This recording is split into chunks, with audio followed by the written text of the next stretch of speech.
तो हेलो दोस्तों, फाइनली जो ग्रुप टू सब ग्रुप फोर की वैकेंसी है जिसमें पटवारी के पोस्ट भी इंक्लूड होते हैं वो आ चुकी है। 2024 से ही कैलेंडर में रहता था पर आ नहीं पाती थी, तो आ गई है। तो चलिए इसकी रूल बुक देखते हैं। तो यहाँ पे आप देख सकते हैं कि आज से ही यानी कि 4 अगस्त से ही फॉर्म डलना शुरू हो जाएगा और उसकी अंतिम तिथि जो है वो 18 तारीख तक है। साथ ही आप जो इसमें करेक्शन है वो 23 तारीख तक करवा सकते हैं। और यहाँ पे देख सकते हैं यूआर कैंडिडेट्स के लिए 500 रुपये और एससी एसटी ओबीसी के लिए 250 रुपये है।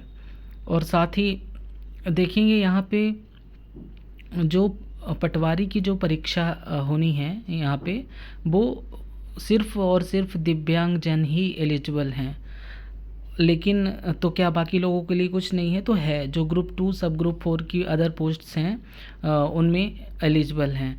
तो ये जो टेबल पहली बनी हुई है उसमें सिर्फ़ और सिर्फ दिव्यांग जन ही एलिजिबल हैं। तो चलिए इसमें आते हैं ग्रुप टू सब ग्रुप फोर वाले में।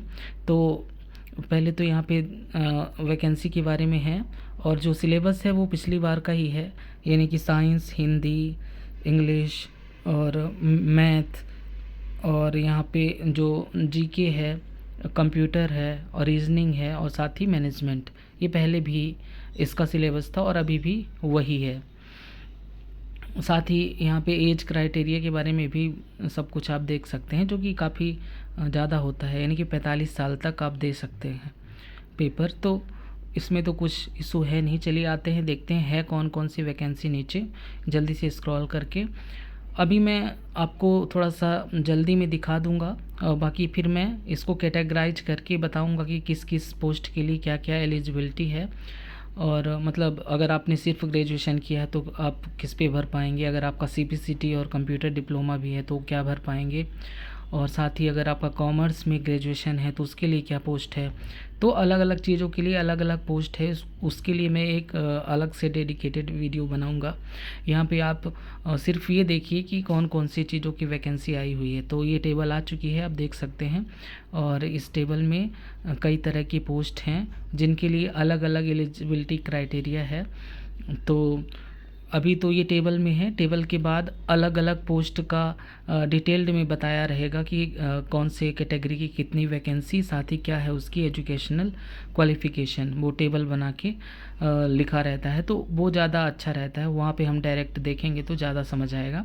यहाँ पे देखिए टोटल 2106 वैकेंसी है, ठीक है। तो चलिए अगर आते हैं यहाँ पे तो देखिए पहला नंबर जैसे कि पंचायत राज संचालनालय भोपाल से है, जिसमें खंड पंचायत अधिकारी की 5 पोस्ट, डेटा एंट्री ऑपरेटर की 3 और बैकलॉग में डेटा एंट्री ऑपरेटर की 5। और सभी के नीचे जो है तो वो उनकी एजुकेशनल क्वालिफ़िकेशन भी लिखी हुई है। तो इसको आप डिटेल में अभी पढ़ लीजिएगा जो भी है, और फिर इसके लिए मैं आगे से आगे वीडियो बनाऊँगा। ज़्यादातर लोग जिसमें एलिजिबल हैं वो मैं ज़रूर यहाँ पे दिखाना चाहूँगा। जैसे कि आप ये टेबल देखिए, सहायक उप निरीक्षक जो पोस्ट है उसमें अच्छे संख्या में वैकेंसी है और साथ ही केवल ग्रेजुएशन मांगा हुआ है। 50% अंकों के साथ अगर आप स्नातक हैं तो आप इसमें भर सकते हैं।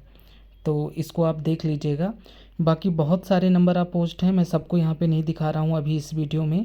आप लोग अपनी एलिजिबिलिटी के हिसाब से चेक कर लीजिएगा। मैं अगली वीडियो में आपको ज़रूर बता दूंगा कि कौन सी एजुकेशन क्वालिफ़िकेशन के साथ आप कौन सी वैकेंसी को फिल कर सकते हैं। आप लोग लिस्ट बना लीजिएगा नंबर ऑफ़ पोस्ट जिसमें आप एलिजिबल हैं, और इसके बाद फिर फॉर्म डालिएगा अच्छे से। एक ही फॉर्म में आपको सारी पोस्ट भरने का मौका रहेगा, तो आप कोई भी ऐसी पोस्ट जिसके लिए आप एलिजिबल हैं उसको छोड़िएगा मत।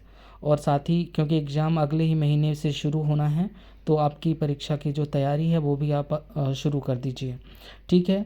तो मैं अगली वीडियो में फिर से मिलूँगा, तब तक के लिए बाय बाय।